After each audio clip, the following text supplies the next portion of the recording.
Welcome to Research Perch from the Massage Therapy Foundation. Short, practical insights into massage therapy research and how it can benefit your practice.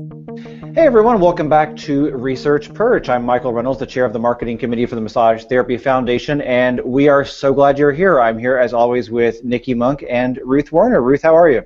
I'm great. How are you, Michael? Excellent. And Niki, you're joining us from your office in Indianapolis. How are you? I'm doing great, thanks. Awesome. Glad to have you both. As you know, if you're watching and listening, which you are because you're hearing me right now, Research Perch is designed to unpack and dig into, Ruth's laughing at me right now, thank you, digging in and unpacking articles from the IJTMB website, which is ijtmb.org, which is, of course, the International Journal of Therapeutic Massage and Bodywork. So a lot of great information on that site. We recommend you go subscribe right away. After listening to this podcast, of course, and there's a lot of good information about research and how it can help you in your practice. So what we're doing here today, as always, is kind of taking some of the specifics from these articles, digging into it a bit, unpacking it, talking about it in plain English so it benefits you, and putting it in a format that you can take with you on your mobile device or on the web. So today's topic for discussion is Massage Therapy for Lyme Disease Symptoms, a Prospective Case Study. This one's a short one. I'm looking at the abstract, and it's actually a pretty short one, so I think we'll probably have a pretty direct kind of plain conversation here about it, because it's basically studying the effects of massage therapy on patients with Lyme disease, correct? A patient with Lyme disease. A patient, so a single patient, okay. So tell us how this was set up. Who'd like to start off? Well, first I'd like to make a quick point out here. You've got two authors on this particular case report, and you've got one that is a therapist practitioner, and she's actually a first author on this, so this is the woman who was actually providing the massage therapy and devising the treatment plan. But then you also have her working with and collaborating with Christopher Moyer, who is a professor and is a researcher and was helping to guide her design of the study. It was a prospective. So I like to call it purposive as well. So just very purposeful in their design, but a prospective case study. Or report, meaning that they established what they wanted to measure, and they went out and actually either had somebody identified or knew of somebody that thought, oh, massage might be beneficial for them, and actually recruited them to come and participate in this look at massage therapy effects for these pieces. So just a really nice example of a therapist-academic partnership that worked out really nicely. Okay, so it looks like, if I'm reading this correctly, it was someone who was recruited for this particular study across 65 days, and it was measured in terms of treatment being, or massage therapy being applied, periods of treatment and non-treatment across those 65 days. So it alternated whether it was applied or not. Is that correct? Right, and that's, I'd like to speak to this a little bit because it has some, this paper has some really significant differences between what this authored team did and what we see in a typical case report. This was a submission to the Massage Therapy Foundation case report contest, and it was a winner. And I don't remember whether it was a gold, the top winner, but I know it was a winner in the year it was done. And it was a submission in the practitioner case report contest. This therapist had already graduated from massage school, but was in graduate school working for her, I think, her master's in psychology when she took on this project with Dr. Moyer. And she did something she did a couple of things we don't usually see in typical case reports. And so while it made a great project and a nice demonstration about massage in the context of Lyme disease, it's something that many of our listeners probably are not in a position to do. And so I want to delineate some of those differences. And so one of the things that this scientist did, that this researcher did, Megan Thomason, is she got approval from an internal review board because she was associated with a university. And that means her project and its description was overseen by a group of people, and Niki can probably speak to this better than I can, but a group of people who are being sure that anything any possible ethical consideration in the context of experimenting with humans was addressed. And we don't require IRB approval for case reports when they are simply a report of what happens in client sessions, right? Because they're not actually doing an experiment. But because this one took a little different format, and she, from the beginning had the intention of a period of time where the client got massage, a period of time when the client did not get massage, and then got massage again, to compare those measures, that makes that a quasi-experiment. So it wasn't just an observation, it was actually set up with a structure, and that's what makes it different. Exactly right, exactly right. And that's not something that we look for in a typical case report. And if someone is thinking to do that, I really, really encourage them to do what this author did, which was to get affiliated with a university and get an IRB approval. Okay, that's great advice, because obviously we do encourage massage therapists who are our listeners to look into doing case reports, and it's good to kind of know that line of where the ethical boundaries are to be very careful, so I appreciate that. The huge difference between doing an experiment and observing what happens over the course of treatment as usual. And Niki, I'd love your perspective on that. Yeah, well, I think that there's actually some instances in practice when something like this could be done, because you have people who come in who may have, however they may have done it, tracked what their symptoms have been for a while. And so in that sort of a situation, you would have, so this particular study was broken down into 5 phases. They did measurements for a period of time before any treatment was applied, then they applied the treatment for a period of time. Yeah. Then they did a withdrawal portion, so they measured her again at the same intensity during the time she wasn't receiving any of the treatments, then did another series of treatments, and then did another withdrawal session when they were measuring again what those changes, what occurred during that measurement time point. And so if you have somebody in practice who may not come routinely, so they may come perhaps only when symptoms get really, really bad. And so this would be an opportunity or an example of when this kind of design, if you will, could be applied in regular practice and still be an observation type thing where an IRB approval wouldn't necessarily be expected or required. Right. So I think that, but to have something that is so prospectively designed this way, I don't think set it up on purpose. Right, and that's the piece, is that, and they even Megan and Dr. Moyer actually address that in the paper. They say, in instances when it's not unethical to withdraw treatment, right? And this is something that's perfectly fine, because you wouldn't want somebody who they were coming, this was part of their treatment plan, and then you say, oh, that's it. We're gonna see what happens when you don't get the sessions. You wouldn't do that with a drug or something like that. But when it's in our field, there's a lot of times when people aren't able to continue coming, and there is opportunity when they've chosen not to come or for whatever reason can't come. They could still be gathering that information, or when they come in to the massage therapist, they could still be collected. So how was it over the past month when I haven't seen you? How was your pain level on average? And those are the kinds of measures that you could get in usual care. That's a really, really great point. And what that reminds me of is how important it is for massage therapists to take really great notes on their progress. Yes. And I think that's something that isn't emphasized enough for a lot of folks, that they miss out on great opportunities to watch, to track progress if they're not extremely conscientious about note-taking. And, while this Lyme disease one, and we should probably talk about the results at some point. Yes. But the Lyme disease report is a nice example of what could happen if people really want to demonstrate the difference between what happens when you get massage on a regular basis and when you don't get massage on a regular basis. And now we happen to be recording this at the end of August, and people are drifting back in from their vacations, and sometimes hobbling back in from their vacations. And if, as massage therapists, we have a really nice set of notes or the diagrams where people show where their pain is that change over time. It's a really important tool to help educate our clients about what happens when they miss. Absolutely, absolutely. And so what they established with their measurements is they actually had the young woman keep a diary, a daily diary.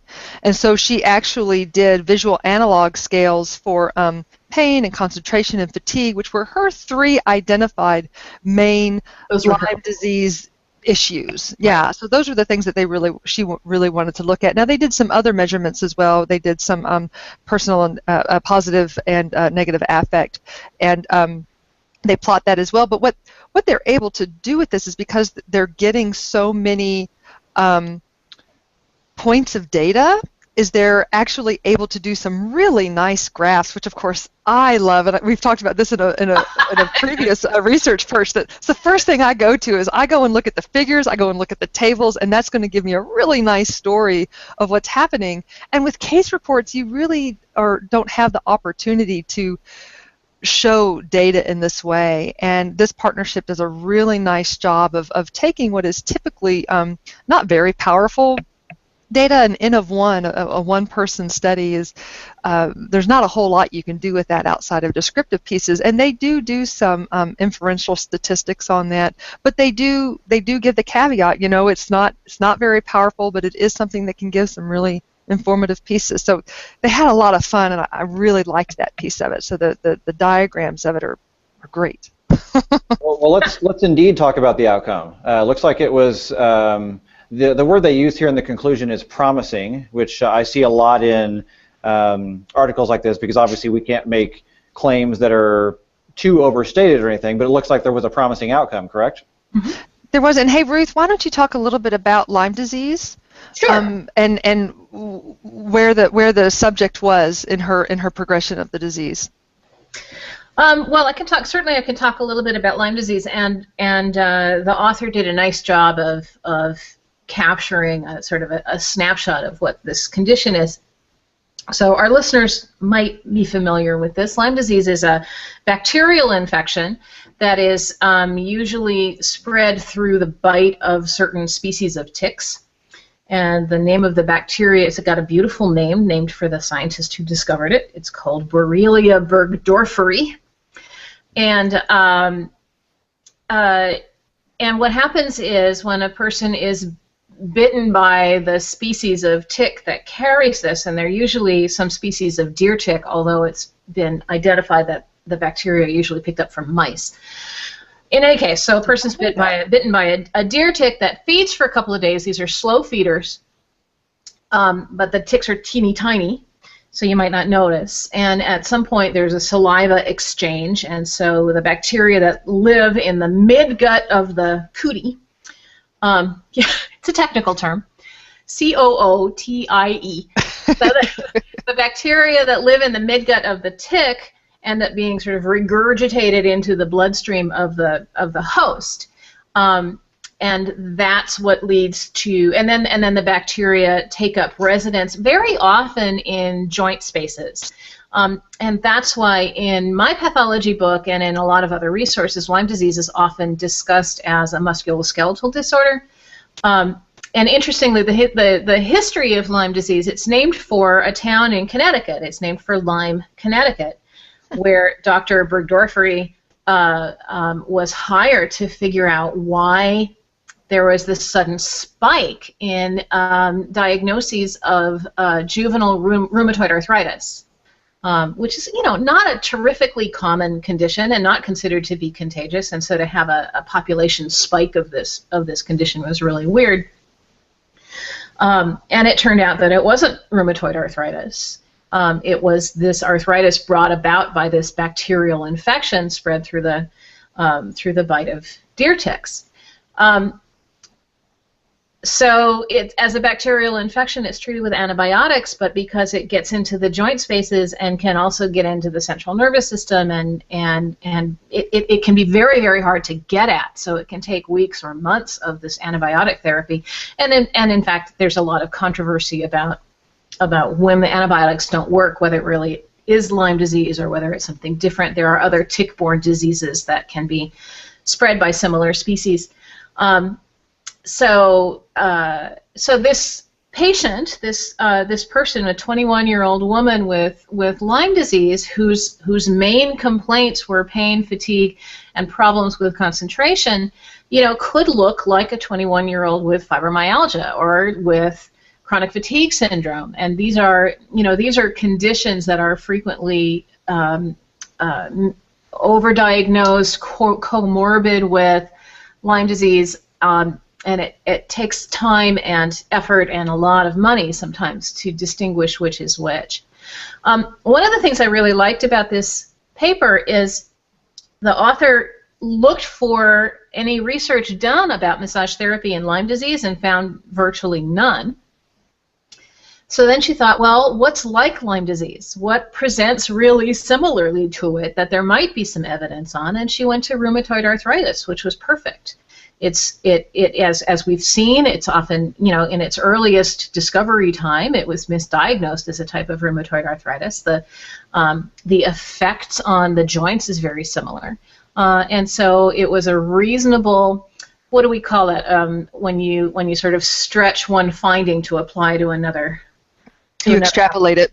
A reasonable extrapolation to say, well, all right, if massage therapy has some evidence in the context of rheumatoid arthritis, I think it seems reasonable to test it in the context of Lyme disease. Very nice. That's right. a little thumbnail sketch. Thank you. Yeah, and so that's how they developed the treatment plan, and they started off with they actually worked with light to medium pressure the whole time they were doing the treatments. And one of the other interesting things that they report is that the participant did experience some discomfort after the treatment sessions to begin with. It didn't last very long, but that then she would feel better for longer periods of time afterward. And I think what's really nice is that now you have something like this in the literature. Now, granted, it's just one person's experience, but a massage therapist could point to this and to be able to say, okay, well, this is something that has happened with other folks. They did have some discomfort.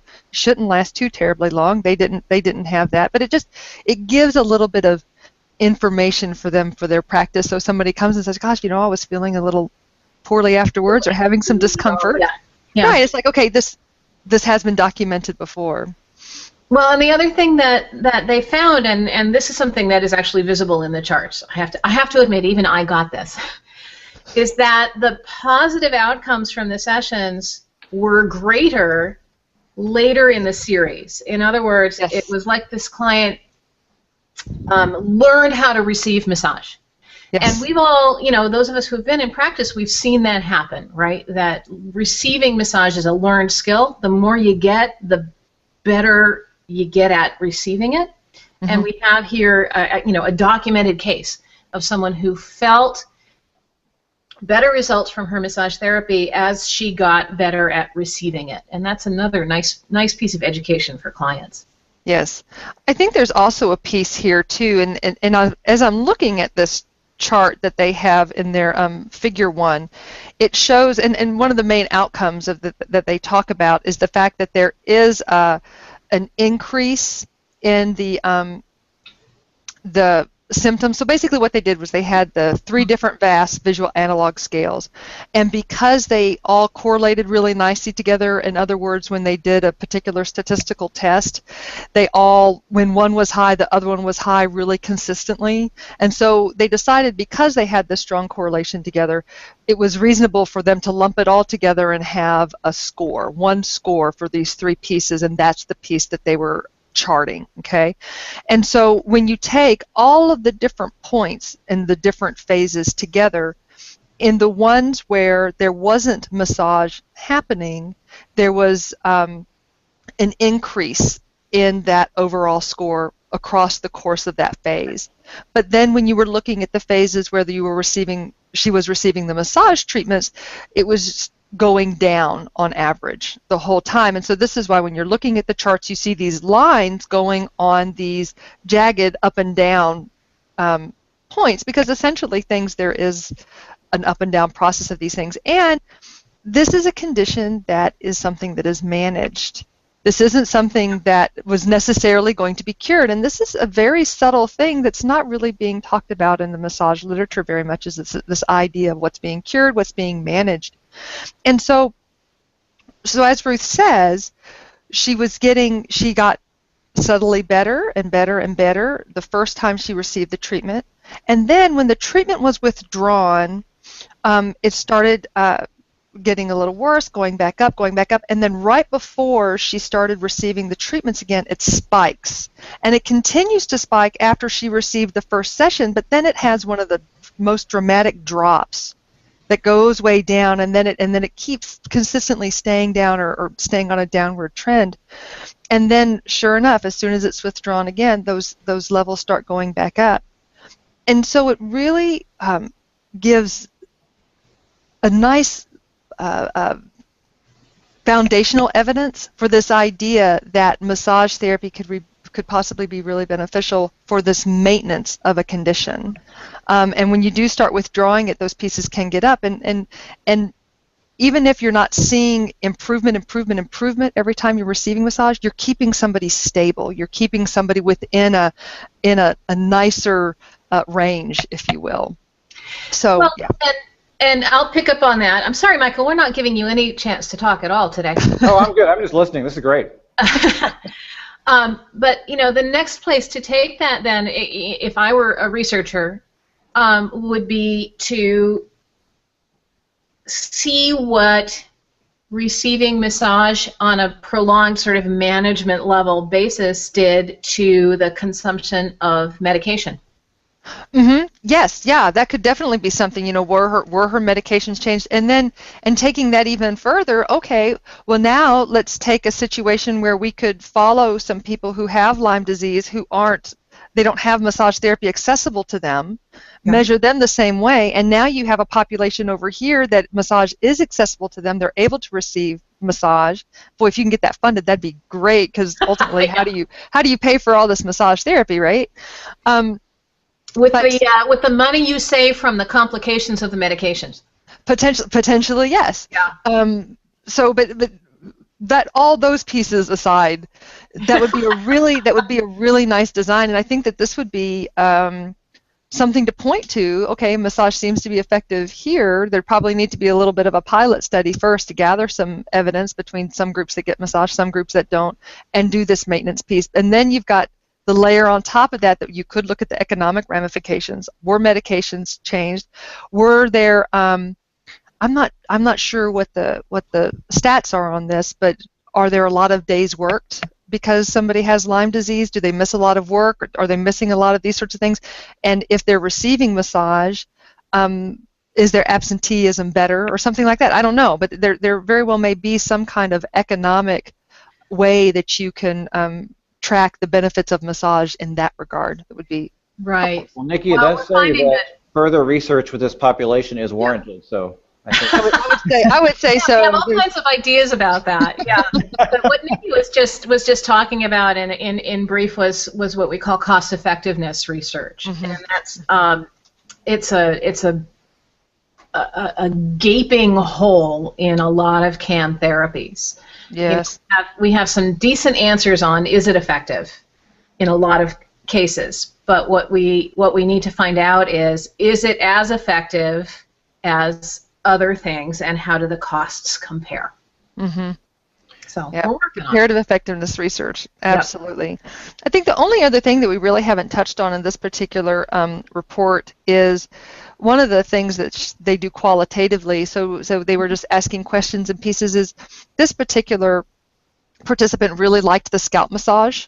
And that was something that she was asking for a lot, and really wanted to make sure that that was part of her session. So even though it wasn't directly applied around or near her joints or where she was experiencing the pain, she found it to be exceptionally relaxing, which helped her then sleep better. And she was noticing that piece. That wasn't something that they measured, but qualitatively she was able to give that to them. And so just another piece, too, of something that's now documented, the relaxation that can be experienced by receivers of massage with that scalp massage. So that has a lot of other pieces that you can apply in practice. That's delightful. That's actually, yeah. I just have, yum. That's my favorite part. So yeah, I think that Scalps and ears. absolutely. So this particular case study, case report, paper, project, what have you, has really nice implications for practice, has really nice implications for research, and has really great applicability and opportunity in education to be able to bring this to students who may find this in their practice, not just for Lyme disease, but then just for other kinds of other immunity pieces, and or just people who need some relaxation. So yeah, really nice article overall.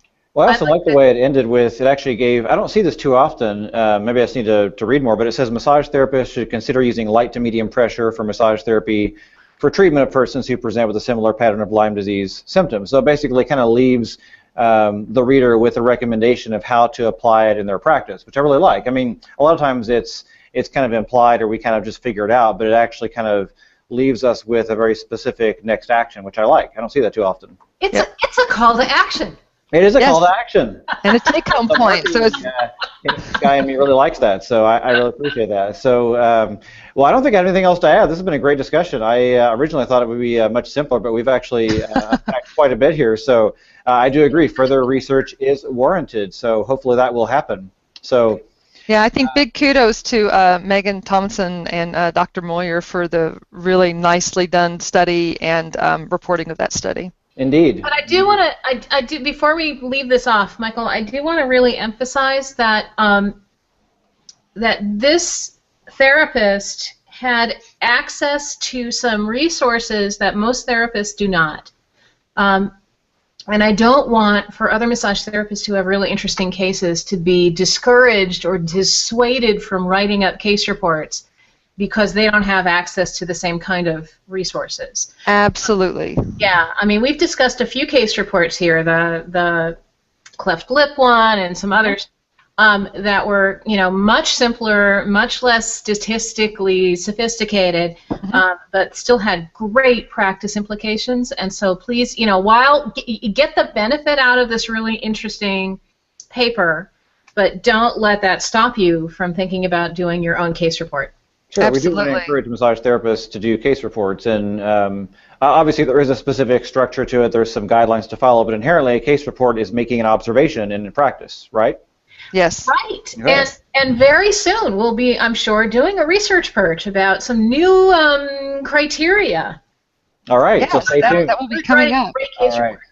report. Well, thank you both. Awesome discussion, and thanks everyone for joining us today. We really appreciate it. As a reminder, the journal is at ijtmb.org. Please go subscribe. It is free, and you can read about this paper and much more on that website. So if you are watching, thank you so much. You can click below if you want to take this with you on your mobile device. You can subscribe via iTunes or Stitcher for Android. Or if you're listening, thank you. Keep on listening. We appreciate those who are taking Research Perch with them at the gym, in the car, doing laundry, whatever situation works best for you. So we appreciate that.